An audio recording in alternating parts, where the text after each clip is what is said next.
The warning lights flashed red across the command center of Valorian Border Station 12. Sensor Officer Dren stared at his display screen with confusion written across his scaled face. A single ship had crossed into Imperial space, moving at steady speed toward the heart of the Valorian Empire. Commander Thex, we have an unauthorized vessel entering Sector 7, Dren called out, his voice tight with concern. Commander Thex moved to the sensor station, his massive frame towering over the seated officer. He looked at the readings and felt his blood run cold. The ship's signature was unmistakable. Human design, but that was impossible. Humanity had sealed their borders 30 years ago and never returned.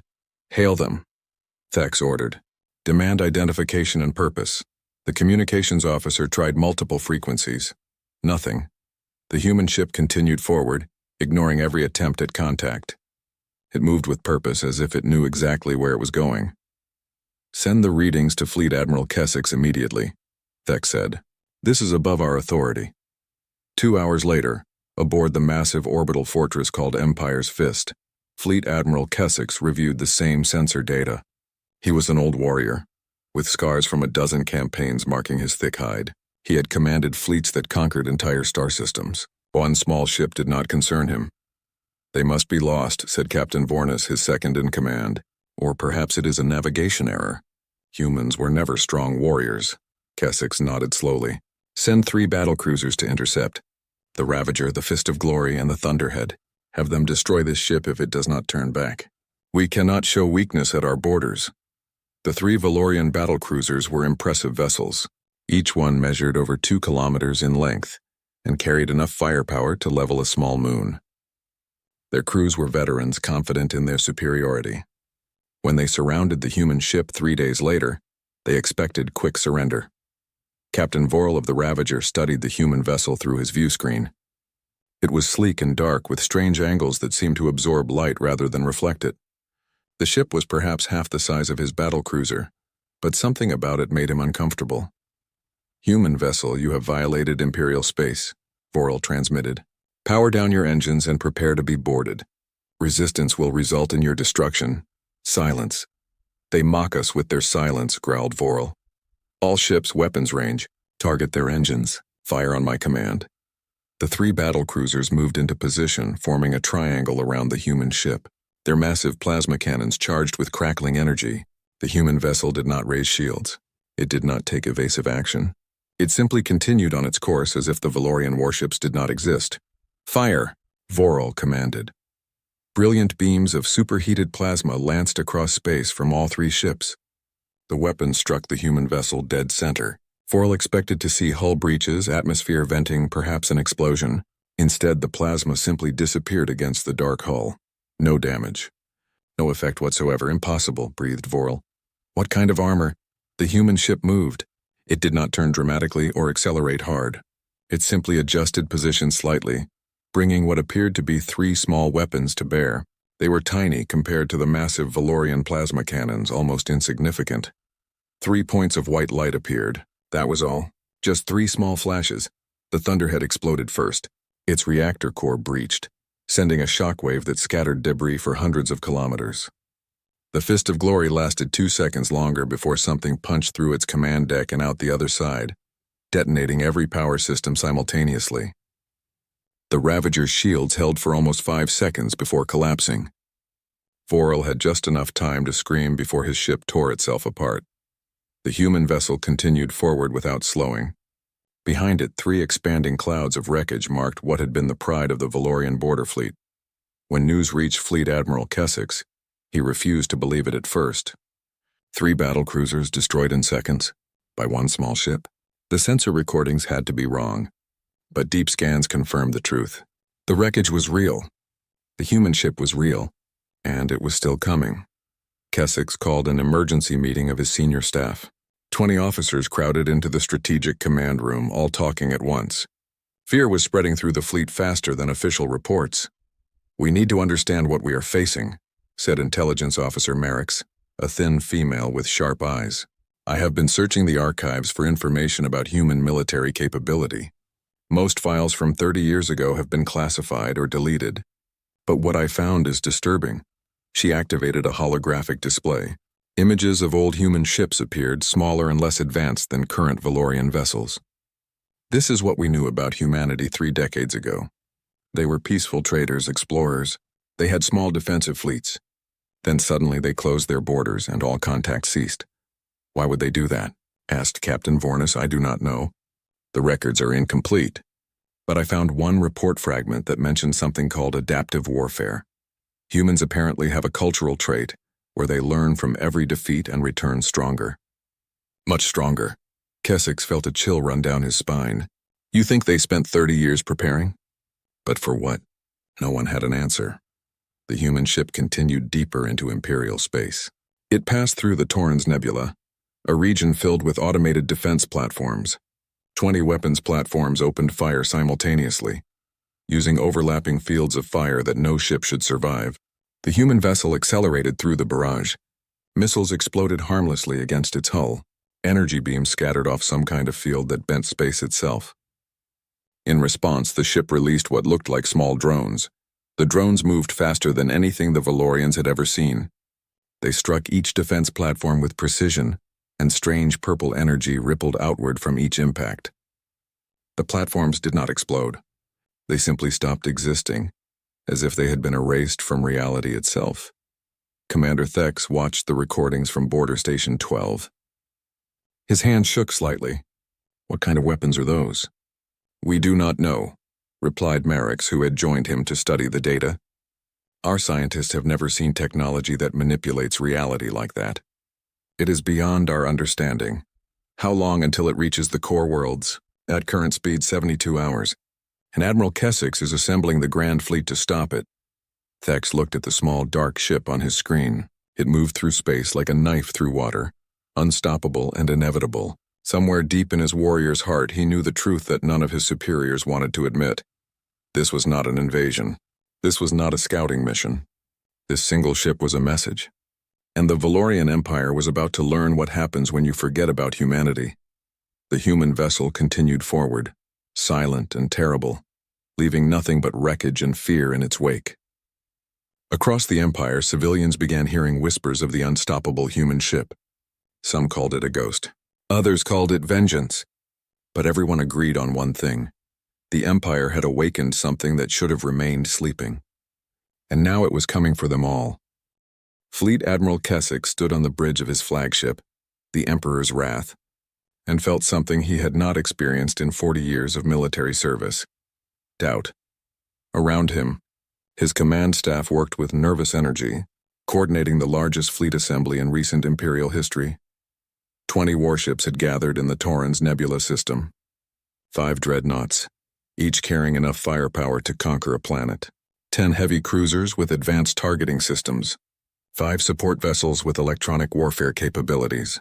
It was a force that had never known defeat. Yet the crews whispered among themselves, sharing stories of the 3 battle cruisers that had died in seconds. Admiral, all ships report ready, Captain Vornis announced. His voice was steady, but Keswick noticed how his second-in-command's hands gripped the rail in front of him. Good. Deploy the fleet in a sphere formation. I want overlapping fire coverage from every angle. When that human ship arrives, it will face attacks from all directions simultaneously. Nothing can survive that. The fleet moved into position. Sensors tracked the approaching human vessel, still moving at the same steady pace. It had not slowed. It had not altered course. It simply came forward like a machine that knew no fear. Tactical analysis? Keswick demanded. The tactical officer, a young male named Drax, looked up from his console. Admiral, the ship's weapons are unknown design. Our best estimate is that they use some form of directed gravitational manipulation. The reality warping effect we observed at the defense platforms suggests technology far beyond our current understanding. Every technology has a weakness, Keswick said firmly. We simply need to find it. Intelligence Officer Merrickx approached the Admiral carrying a data pad. Sir, I have been reviewing the old archives as you ordered. I found something disturbing. Show me. Merrickx activated the pad. Holographic text appeared, heavily redacted with black bars covering most of the information. These are reports from 30 years ago, just before humanity closed their borders. There was an incident involving a species called the Krell Dominion. They attacked a human colony world, 24 million civilians died, Keswick frowned. I remember hearing about that. The Krell were destroyed shortly after, weren't they? Completely. Every Krell world, station, and ship was eliminated within 6 months. But here is what concerns me. After that campaign, humanity simply vanished from galactic politics. All their trade routes closed. All diplomatic channels went silent. They sealed their borders and no one has heard from them since. Until now, Vornis said quietly. Until now, Merrick's agreed. Admiral, I think they have been preparing for something. Building something. And this ship might just be the beginning. Before Keswick could respond, the sensor alarm blared across the bridge. The human ship had entered the system. Battle stations, Keswick commanded. All ships' power weapons. Prepare to fire on my mark. The human vessel appeared on the view screen, still dark and sleek, moving through space with unnatural grace. It headed directly toward the center of the Valorian formation, showing no concern for the 20 warships surrounding it. They are either incredibly brave or incredibly foolish, Vornis muttered. Or incredibly advanced, Merrick added softly. The human ship reached weapons range. Keswick raised his hand, ready to give the command that would unleash devastating firepower from every direction. But before he could speak, the human ship acted first. It split apart. No, not split. It was deploying something. Dozens of small objects detached from the hull, spreading out in all directions. They moved impossibly fast, accelerating at speeds that should have turned any crew inside into paste. Drones, shouted Drax. Hundreds of them! Ignore the drones. Focus all fire on the main ship, fire! The Valorian fleet opened fire.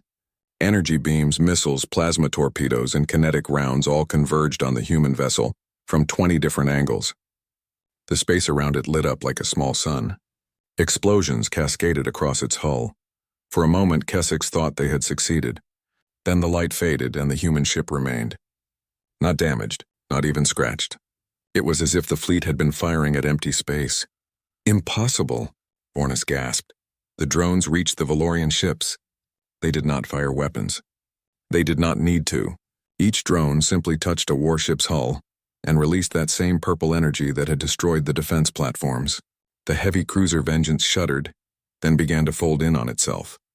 Metal twisted and compressed as space itself seemed to collapse around the ship.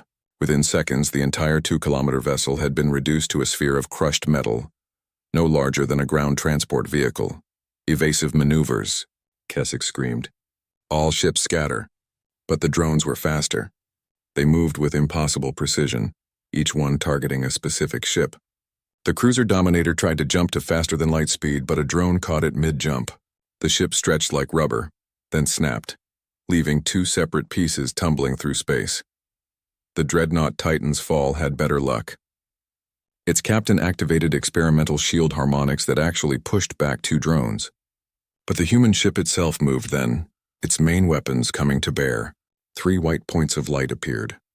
The Titan's fall lasted longer than the battlecruisers had, almost 15 seconds, before its reinforced hull simply gave up and the ship tore apart from the inside. Keswick watched his fleet die. Ship after ship fell to the drones or to the human vessel's precise, devastating weapons. His tactical officers shouted reports that made no sense. The drones were predicting movement before it happened. The human ship was firing at points in space where ships would be, not where they were. It was as if they could see the future. Full retreat, Keswick finally ordered, his pride crushed beneath the weight of reality. All remaining ships jump to hyperspace immediately. The Emperor's Wrath and 2 escort cruisers managed to escape. 17 other ships did not. As Keswick's flagship jumped away, he looked back at the battle zone.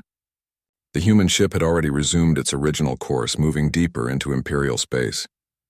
It had not pursued. It did not need to. The journey back to Imperial headquarters took 8 hours. Keswick spent that time reviewing battle recordings, trying to understand what had happened. Every tactical principle he had learned over 4 decades meant nothing against this enemy. They were not just more advanced. They were fighting a completely different kind of war. When the Emperor's Wrath finally docked at Empire's Fist, Keswick found a priority message waiting for him. The Imperial High Council demanded his immediate presence. He cleaned his uniform, straightened his medals, and tried to prepare for the difficult conversation ahead. But how could he explain to the Council that the Empire's greatest fleet had been destroyed by a single ship? How could he make them understand that this was not about military tactics or superior numbers? The humans had demonstrated something far more terrifying than powerful weapons. They had shown patience. They had spent 30 years preparing. They had built technology that treated the Empire's best warships like training targets. And they had done it all in silence, without warning, without mercy. As Keswick walked through the corridors toward the council chambers, he heard the whispers of other officers and staff members. Word of the defeat had already spread. Fear was replacing confidence throughout the military command structure. One young officer, barely old enough to have earned his uniform, stopped Keswick in the hallway. "Admiral, is it true? About the human ship?" Keswick looked at the young officer's hopeful face, wanting to reassure him, wanting to say that everything would be fine. But he had seen too much to lie. "Yes," Keswick said quietly, "it is true. And it is still coming." The young officer's face went pale. Keswick continued walking, leaving the officer standing alone in the corridor. Ahead, the council chambers waited. Behind, across the vastness of space, a dark human ship continued its silent advance toward the heart of the Empire. And somewhere aboard that ship, someone had decided that the Valorian Empire needed to answer for something. Keswick did not know what, but he was beginning to fear that he would find out very soon. The Imperial High Council chamber was a massive room designed to inspire fear and respect. Tall columns of dark stone reached toward a domed ceiling, painted with scenes of Valorian victories. At the center sat Empress Talindra on her throne, carved from a single piece of crystal that had taken 100 years to shape. Around her, 12 council members occupied their seats, each representing a different sector of the Empire. Today, the magnificent room felt like a tomb. Fleet Admiral Keswick stood before them, his uniform still showing scorch marks from the battle. He had delivered his report in a clear, steady voice, but his words had brought only silence. The council members stared at him with expressions ranging from disbelief to barely controlled panic. 17 ships, Councillor Drexus finally said, his voice hollow. "Our finest vessels. Destroyed in less than 20 minutes. "Yes, Councillor," Keswick confirmed. "By one ship." "Yes, Councillor." Empress Talindra leaned forward on her throne. She was a tall woman with silver scales that marked her ancient bloodline. She had ruled the Empire for 40 years and had never shown weakness. But now Keswick saw something new in her eyes. Fear. "Admiral, in your professional opinion, can we stop this vessel?" she asked. Keswick wanted to say yes. He wanted to assure his Empress that the Empire's military could handle any threat. But he had seen what the human ship could do. He had watched it tear through his fleet like it was made of paper. "I do not know, Your Majesty. The technology they possess is beyond our understanding. Their weapons ignore our shields. Their drones move faster than our targeting systems can track, and they seem to predict our actions before we make them." "That is impossible," snapped Councillor Vexus, the Minister of War. "No species can predict the future." "Then you explain how they fired at empty space and my ships jumped directly into their weapons fire," Keswick shot back, his composure cracking. "You explain how their drones reached my vessels before my sensors detected them moving. I do not care if you call it prediction or magic or divine intervention. The result is the same. We cannot fight them." The council erupted into argument. Voices rose, accusations flew. Some blamed Keswick for poor tactics. Others demanded more ships be sent. A few suggested abandoning the border worlds and concentrating all defenses around the capital. The chamber descended into chaos. "Enough!" Empress Talindra's voice cut through the noise like a blade. The council fell silent. "Fighting among ourselves accomplishes nothing. We need information. We need to understand why this is happening." A small voice spoke from the back of the chamber. "Your Majesty, if I may." Everyone turned. A young Valorian male stood nervously at the entrance. He wore the simple uniform of a junior intelligence analyst. Keswick recognized him as Vecris, one of Merrick's research team. "You dare interrupt the High Council?" Councillor Drexus demanded. "Let him speak," Talindra said. "At this point I will listen to anyone who might have answers." Vecris walked forward, clutching a data pad. His hands shook slightly. "Your Majesty, I have been researching human history as Intelligence Officer Merrick's ordered. I believe I have found something important." He activated a holographic display. Images appeared in the air above the council table.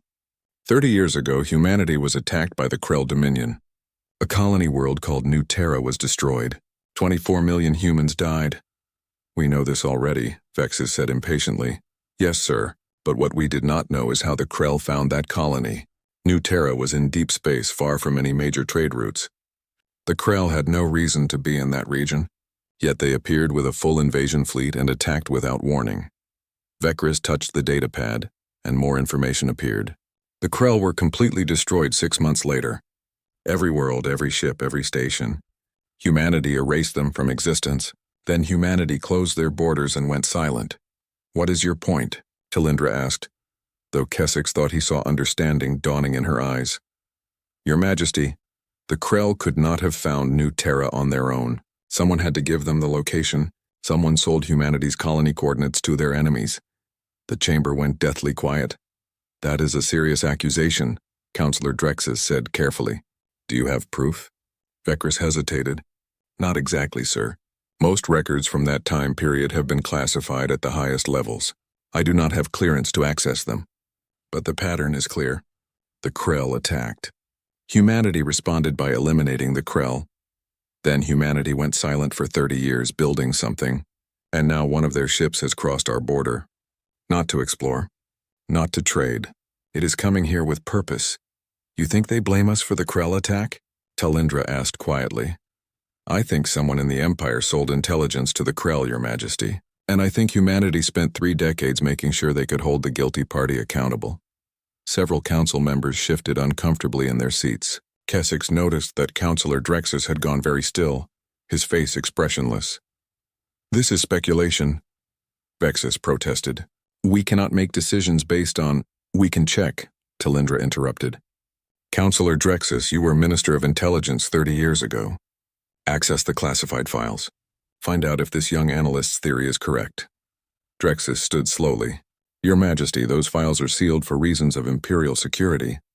Opening them could— Counselor, one human ship has destroyed 20 of our finest vessels. It is currently heading toward our capital world. Imperial security is already compromised. Open the files now. Drexus looked around the chamber, perhaps searching for support. Finding none, he nodded stiffly. As you command, Your Majesty. He left the chamber. The remaining council members sat in tense silence. Kessex found himself thinking about the human ship, still moving through space toward them. Why send only one vessel? Humanity clearly had the technology to destroy the entire empire. So why this slow, methodical approach? Because they want us to be afraid, Kessex realized. They want us to feel what their colonists felt. The helplessness. The inevitability. They want us to know death is coming and there is nothing we can do to stop it. 20 minutes later, Drexus returned. His face had gone gray. He carried a data pad that he placed on the council table with trembling hands. The analyst was correct, Drexus said, his voice barely above a whisper. 31 years ago, the previous administration authorized the sale of classified information to the Krell Dominion, specifically coordinates for human colony worlds, including New Terra. The transaction earned the Empire 3 billion credits and access to Krell mining technology. Who authorized this? Talindra demanded. High Counselor Threxus, Your Majesty. He died 15 years ago. But the deal was approved by several ministers, including— Drexus paused, looking at the other council members, including Counselor Vexus, who was Minister of Trade at the time. All eyes turned to Vexus. The elderly Valorian stood, his face defiant. It was good business. The humans were expanding too quickly, taking resources that should have belonged to us. Weakening them benefited the Empire. You sold coordinates that led to the death of 24 million innocent civilians, Talindra said, her voice cold. Innocent? They were colonizers taking worlds that did not belong to them. They were children, farmers, teachers, artists, families. Talindra stood from her throne. And you sold their lives for profit. I did what was best for the Empire. Vexus shouted. No, said a new voice. Everyone jumped. On the main view screen, an image had appeared without anyone activating it. The human ship had broadcast directly into the council chamber. A human female appeared on the screen. She looked tired, her dark skin marked with lines of age and stress. Her uniform was simple and bore no insignia of rank that Kessex recognized, but her eyes held a weight that made even Empress Talindra step back. My name is Captain Sarah Chen, the human said. I command the UHSN Indomitable, and I am here to deliver a message. We wish to negotiate, Talindra began. No negotiation, Chen interrupted. 30 years ago, your empire sold information to the Krell Dominion. That information led to the attack on New Terra. My husband died in that attack. My 2 children died in that attack. 24 million of my people died because your government wanted mining technology. Captain Chen, please understand. We eliminated the Krell, Chen continued, her voice steady and cold. Every last one of them. It took 6 months. Then we went home, and we asked ourselves a question. How do we make sure this never happens again? How do we make sure that no one ever thinks humanity is weak enough to betray? On the screen, Chen's expression did not change. We spent 30 years answering that question.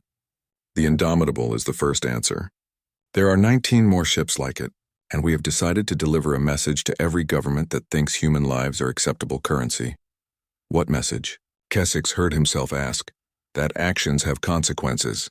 That betrayal will be answered. That humanity remembers. Chen looked directly at the camera. One of our ships for each of your core worlds. We arrive in 3 days. Prepare however you wish. The transmission ended. The council chamber erupted in panic. Council members shouted, some calling for surrender, others for mobilizing every ship in the Empire. Vexus tried to leave, but guards blocked his exit. Empress Talindra stood frozen, staring at the empty view screen. Keswick thought about Chen's tired eyes, about the 19 other ships waiting somewhere in the imperial capital world of Valoria Prime, descended into chaos within hours of Captain Chen's transmission. News of the human threat spread faster than any official statement could control. Citizens who had lived their entire lives under the protection of the Empire's military suddenly faced the reality that their government could not protect them. Spaceports overflowed with civilians desperate to flee. Riots broke out in the lower districts. Some blamed the council, others blamed the military. Many simply panicked, unsure what to do when facing an enemy that could not be defeated. In the council chamber, Empress Talindra had ordered an emergency session. This time, armed guards surrounded the room. Councillor Vexus sat in restraints, his defiant expression replaced by fear. Several other council members had been detained after Vecris uncovered their involvement in the Krell deal. How many knew? Talindra demanded, pacing in front of her throne. How many of you sold humanity's children for profit and said nothing? Intelligence Officer Merrick stood at the main console, displaying document after document on the holographic screen.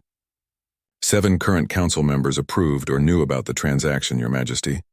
Another 12 high-ranking military and civilian officials had knowledge. All have been identified. Arrest them all, Talindra ordered. Bring them here. I want them to face what they have done. Keswick watched his empress with growing respect. She had not been part of the previous administration. She had inherited this crime without knowing it existed, yet she was taking responsibility, making hard decisions while her government crumbled around her.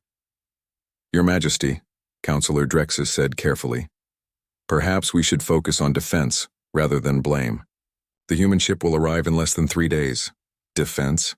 Talindra laughed bitterly. Admiral Keswick destroyed my illusions of military superiority. We cannot fight this threat. So what do you suggest, Drexus? Should we beg? Should we offer reparations? Tell me, what is the appropriate payment for 24 million lives? Drexus had no answer.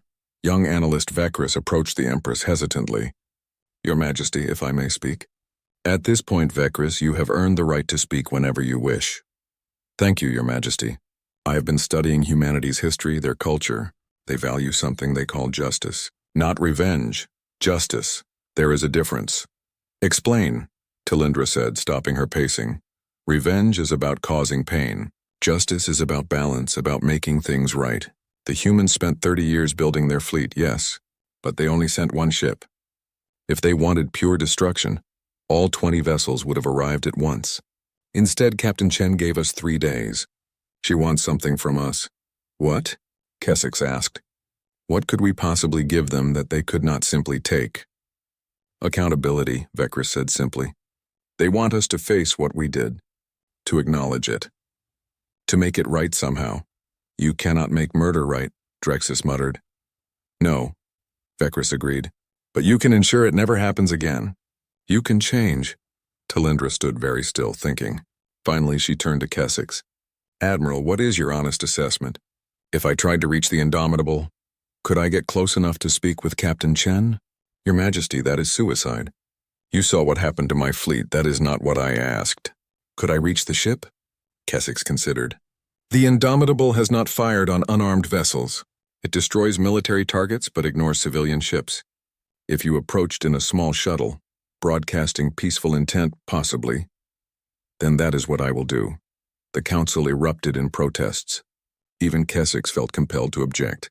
Your Majesty, you cannot— I can and I will. Talindra interrupted, her voice hard.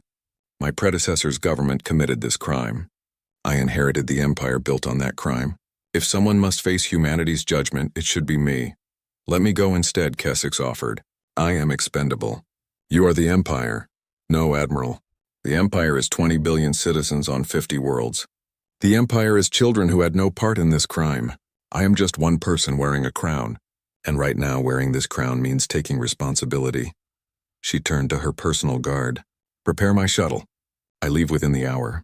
Your Majesty, Bekris said quietly, if I may suggest, take the records with you. All of them. Show Captain Chen that you are not hiding anything. Show her that you want the truth to be known. Talindra nodded. Good thinking. Merrick's compile everything related to the Krell transaction. Every name, every transaction, every communication. I want complete transparency. As Merrick's worked, Kessex approached the Empress.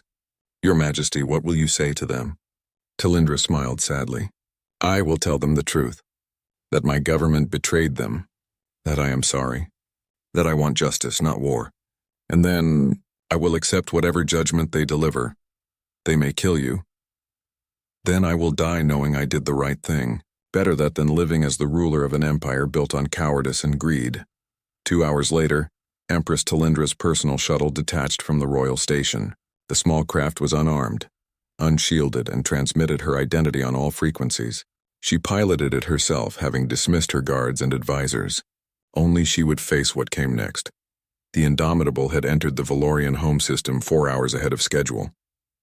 It had destroyed 3 more automated defense platforms without slowing.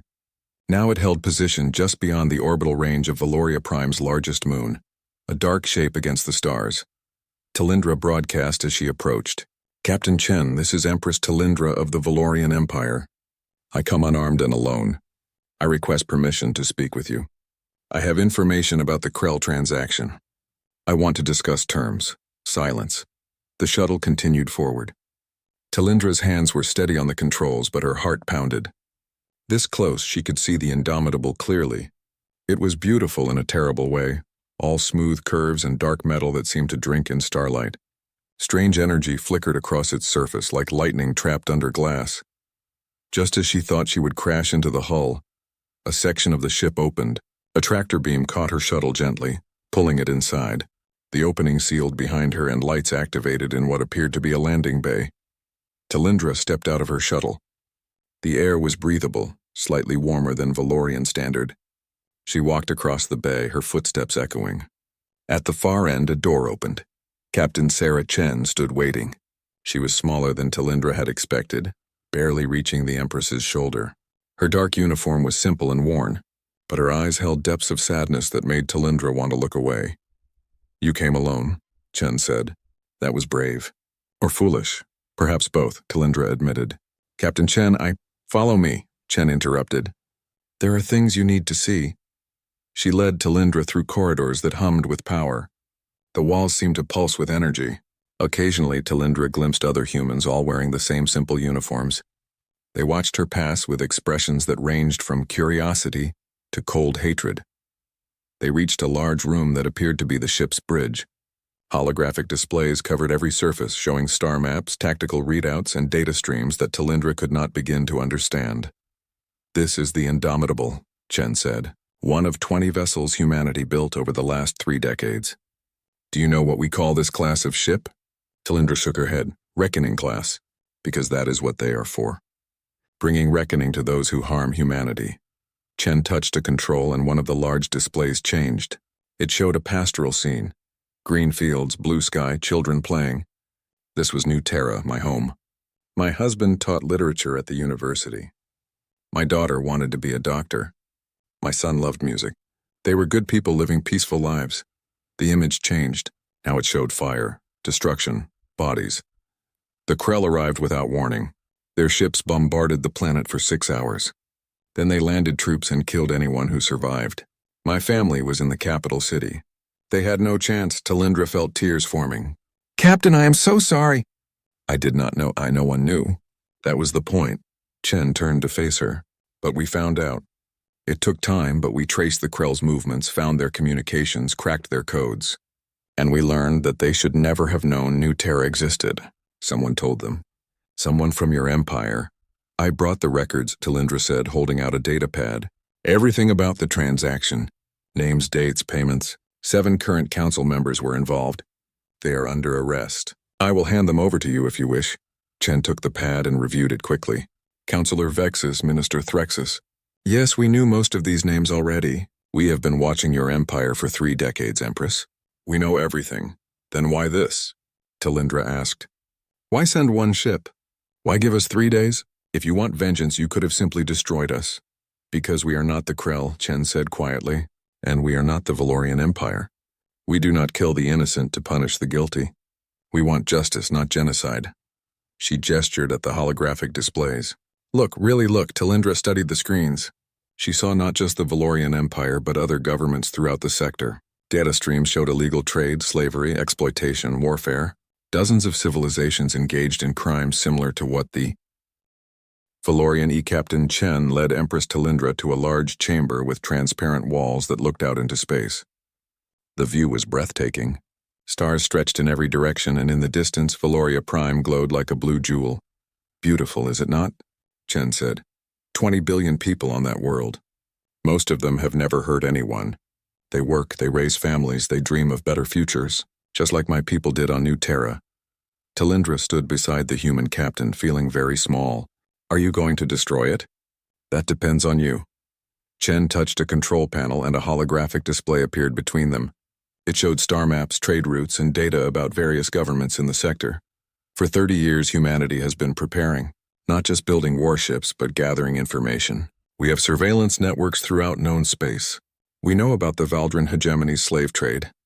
We know about the Corthan Confederacy's biological weapon experiments. We know about the Thesian League's exploitation of primitive worlds. Chen gestured at the Empire's territory on the map. And we know about the Valorian Empire's history of selling information to violent species for profit. We are not the only criminals. Then, Talindra said bitterly. No, but you are the first we have confronted. Do you know why? Talindra shook her head. Because of what happened to New Terra.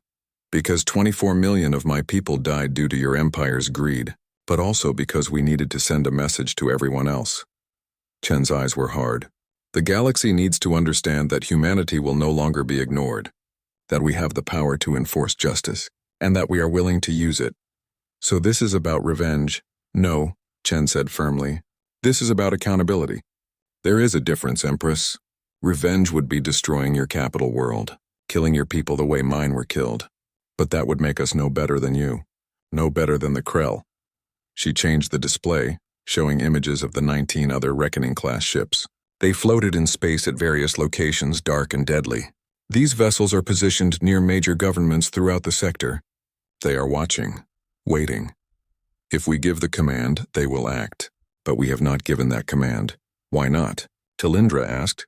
Because we wanted to see what you would do, how your empire would respond when faced with judgment. Would you fight to the end? Would you surrender? Would you try to hide your crimes? Chen looked at Talindra directly. Or would someone step forward and take responsibility? Talindra felt the weight of those words. You are testing us, testing everyone. The Valdran slavers shot at our ship immediately, and have been trying to negotiate with bribes. The Corthans claimed they had done nothing wrong and blamed their actions on previous governments. The Thesian, Chen smiled without humor. The Thesians asked to buy our weapons technology. What did you do to them? Nothing, yet. We are waiting to see how each government responds, giving them chances to make things right. Chen turned back to the view of Valoria Prime. You came to me, Empress. You brought evidence against your own council. You risked your life to talk. That matters. So you will spare us? That is not my decision alone, Chen said. She touched another control, and a new holographic image appeared. It showed thousands of faces, all human. These are the survivors of New Terra, People who were off-world when the Krell attacked. They lost family, friends, their entire home. They have been following the Indomitable's mission. They will vote on what happens next. Talindra stared at the faces. So many people, so much pain. They will want blood. They will want my empire destroyed. Perhaps. Or perhaps they will want something better. Chen gestured at the stars. Humanity learned something important from New Terra. We learned that relying on the goodwill of others is not enough. That the galaxy needs structure, rules, enforcement, not through conquest but through accountability. She changed the display again, showing a proposed framework. We want to establish a galactic council. A real one with actual authority. Representatives from every spacefaring species. An independent court to judge crimes against sentient life. And a peacekeeping force to enforce council decisions. You want to rule the galaxy, Talindra said. No, we want the galaxy to rule itself, but with oversight, with consequences for those who commit atrocities. Chen looked at her. Your empire can be part of that future, Empress. But only if you make real changes. What changes? Chen listed them on her fingers. First, every official who knew about or profited from the Krell deal must face justice. Public trials, not secret arrests. Second, the Valorian Empire must dissolve, not through military conquest but through transformation into a democratic federation. Your people deserve the right to choose their leaders, not inherit them. Third, full transparency. Open your archives, your communications, your government to independent inspection. That would destroy everything the Empire has built, Talindra protested. The Empire was built on crimes like the one that killed my family. Yes, it should be destroyed. But the people, the culture, the worlds themselves, those can survive. They can become something better. Talindra walked to the transparent wall and placed her hand against it. Below, her capital world turned slowly. She thought about the billions of people living their lives, unaware that their empress was negotiating for their survival. If I agree to these terms, she asked quietly, what happens to me? That depends. Do you plan to fight for power? Or are you willing to serve your people by stepping aside? Talindra laughed, but there was no humor in it. I never wanted to be empress. The crown was thrust upon me when my predecessor died. I have spent 40 years trying to rule justly, to repair the damage of previous administrations. But I never knew about this. Never knew that the foundation of my empire was built on mass murder. She turned to face Chen. If stepping aside saves my people, I will do it gladly. Chen studied her for a long moment. You mean that? I do. I will broadcast the truth to my people. I will hand over the guilty parties. I will dissolve the council and call for democratic elections. I will do whatever is necessary to prevent more death. Even though it will cost you everything. Even though. Talindra straightened her shoulders. My pride is not worth 20 billion lives. Do we have an agreement, Captain? Chen extended her hand in the human gesture of friendship. Talindra took it, feeling the strength in that small human hand. We have an agreement, Chen said. The Indomitable will hold position here for 1 week. During that time, you will make the necessary changes. If you succeed, we will recognize your new government and offer assistance in the transition. If you fail, she did not need to finish the sentence. I understand. May I return to my shuttle? Of course.